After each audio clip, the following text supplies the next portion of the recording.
Introduction. Hi, welcome. And thanks for letting me prepare this work from Elodie Lane, Marina Makarova from Sorbonne, Julius Steinzog, and Celine Marquet. Okay, so background. Some of that you already have. I still want to repeat the words here. I'm going to essentially talk only about single amino acid variants. The effect, like several of those before, are mostly on molecular function. The mother of all of these changes, and this is a slide from the ISMB president, Peja, the mother of all of these changes, the first that really was described, where one particular variant, the E at position 6 to a V, causes the sickle cell disease. That's sort of the beginning, and that sort of sets the frame for the first prediction methods, which you get from Shamil Sunyaev in Polyphen, SIFT, from Stephen Hanikoff and Paul Nick. And the idea essentially is you have in the family something conserved, you have a change in there that has an effect. You don't have it conserved, no effect. That's sort of the background. That's how it started. And then we get into this first machine learning approach, which comes from Jana Bromberg, SNAP. So Jana uses a 10 times larger data set to essentially machine learn. And most of the time, we had alluded to that already earlier, most of the time she spent on actually gathering the data. And Jana also was the first to essentially sort of had this idea of generalizing that and do a 19 non-native, so essentially predict every single possible position. And here you sort of cannot see that. It's not good enough, it's my mistake. But somewhere where the binding site is, any effect, any variant has an effect. And we have seen several of these landscapes today, but started with Jana. Now, Jana also made that point that there are two types of variants. She calls them toggle and rheostat variants. So rheostat variants are those where a tiny effect, or you have many variants, each one of those has a little effect. And then there's the rheostat where there's essentially effect yes or no. It's binary, right? And methods cannot predict the rheostat. Essentially what we handle is toggle. And when we handle toggle, then mostly in the upper panel, what you see here is three methods, the two first methods and the first AI method compared. When it's very dark blue, then they essentially correlate. Essentially all the predictions are alike, right? And on the top level, you see three different data sets, and now you can discuss, are the levels of blue different? But the elephant in the room is below the lower panel. The elephant in the room is that when we look somewhere where we don't have experimental data, the same methods are not correlated, right? So you apply to whatever you know, where you know whether it's right or wrong. They're blue, they're correlated, they're alike. You apply to anything else, they're completely uncorrelated. And that gets us into, we want larger data sets. Protein Gym here from Pascal Nortin and Debbie Marks is one solution for doing that. And we heard in the first talk this morning already some results, in the second talk, some results about that. Now, the problem, of course, is now you should not train on that data set. You should essentially use this data set only to sort of verify that your predictions are good. And here is one approach, GEM, that is in fact one of the best methods for this prediction from Elodie Lane and Alessandra Carbone. And essentially it has two components. One is the same that we saw in SIFT and Polyphen, which is essentially a conservation score somehow. It's one free parameter on the left. On the right is the brilliant new idea here. And the brilliant new idea is essentially you compute the variant, the distance of this variant on the tree. So if you go on a tree, how far do you have to go back in evolution to see the same variant? If you never see it, it's infinitely far, right? And then you have a threshold, so that's the second parameter. You have a threshold, and then you say effect or not effect, okay? This is one of the best existing methods. Totally simple, two free parameters, no big machine learning, nothing, right? I want to repeat. So one of the problems is things are similar where we have the known space, and they are not where we don't have the known. So this is overtraining long before deep learning starts. Okay, so today we have the problem of deep learning, but this problem started earlier. The other point in this slide here, and Jun this morning made a point about that, so I'm overstating the blue here. For the vast majority of variants, they are the part where methods are not correlated, where we actually don't know the experimental answer, right? So that gets us to the very simple directive. Train on trams and predict on proteins. Meaning, develop a method that is trained on something completely different from what you want to try to predict. One way, and again, we heard several people alluding to that, are protein language models, where in the lower one here, you see the sequence comes in, protein sequence comes out, you mask some of the amino acids and try to reproduce the masked one. Then you extract from the machinery that does this, the protein language model, you extract essentially the last hidden layers. In our case, and that again, Wim just presented that, you have per amino acid 1024 units, and we call them the embeddings. Okay? Now we can use these embeddings as sole input as a universal key for all kinds of protein predictions. That's a slide from Konstantin. You can predict subcellular localization, bindings, all kinds of things. Structure, some of those we heard today. The universal new key. And you would expect that these protein embeddings actually also could predict the effect of variants. And today, Jun said they do. Actually, it's not that simple.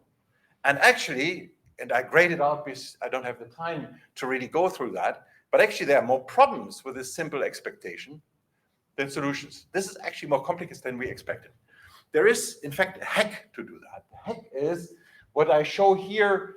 On the left is the random, on the right is the sequence alignment. I try to predict conservation in a protein family. Input is only embedding. I never learned, this is not MSA transformer, so I never learned a family, and still we can sort of predict conservation. Now, since we can predict conservation, and remember going back to SIFT and polyphen, conserved means, if you vary anything, then that has an effect. So first we predict conservation, although we don't use multiple sequence alignments. And then we use that as sort of an input, use that as an input to train on the data set that Jana used for SNAP. And essentially, what we see is with relatively shallow linear regression networks on top of the embeddings, we sort of can predict effects. Okay. By the way, Jun said that we can predict with PLMs. We say we don't because we always want to do better than what exists before.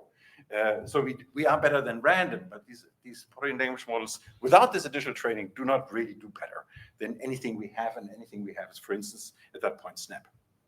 And that gets us to this paper I'm talking about today, VespaG. Now in VespaG, we know there's this method GEM that has two parameters, that's completely not over-optimized, and it performs very well.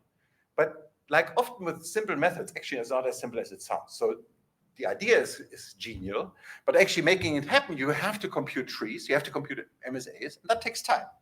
And since in our group, we are lazy and very not patient, we want to have something that gets the same answer much faster. The way we do that is we essentially take human, we do a variant of every single amino acid position in human, 19 non-native, and then essentially we try to predict with a simple ANN that uses as input sequence embeddings, and this one here is actually from ISMB2, from the Rives lab.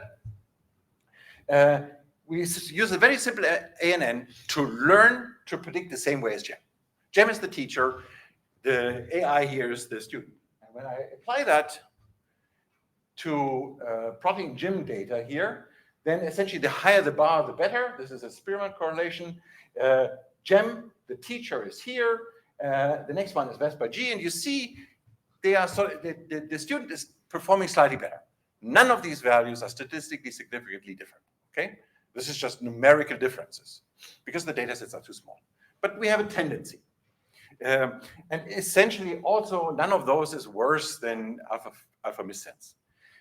Just on this slide, I'm going to show you on the next slide a slightly different version of a larger database, but we did not have AlphaFold missense data for those. They are just available, just not tried. But it's not over. Yeah, I don't have it. We started a bit later.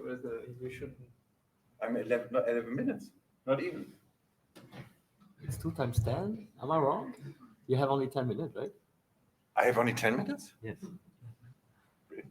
Okay. I'm sorry. Totally messed up. Doesn't work for viruses. The big problem that I have is when I train on human, or when I train on viruses and human and everything else, I do not see a difference in performance. I don't understand why. Teacher being sometimes better is actually remarkable. The language model is sort of the most average prediction, and it's way faster, as you see here. And this is not compared to alpha missense, but to fast things. For instance, VespaG does 7 hours. GEM does the entire Swissprot in 7 hours on a student laptop, so on a simple laptop. And GEM essentially does 3,000 proteins at the same time. Baseline, train on trams, test on proteins. Cross-validation is absolutely dead. AI student can beat non-AI teacher. Simple, hyper-fast, state-of-the-art, but there are a lot of questions. And my advice to you, read the detail. I did not realize that. I thought I had a 20-minute slot. You made it. Thank you.